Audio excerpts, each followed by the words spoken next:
Hi everyone, I'm Amy with Be Alta Smart. Today's tip is the copy and paste functions.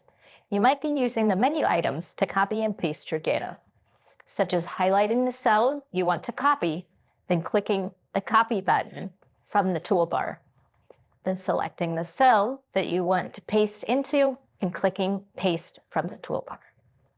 However, a much faster option when you are highlighted on the cell you want to copy is pressing Control-C on your keyboard. Once you have selected the cell you want to paste into, then press Control-V on your keyboard.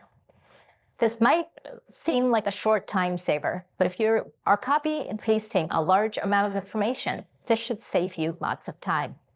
Please like and subscribe if you'd enjoy learning Excel. It's free. Also, please click the bell to stay notified when new videos are available. Thanks everyone. See you next time.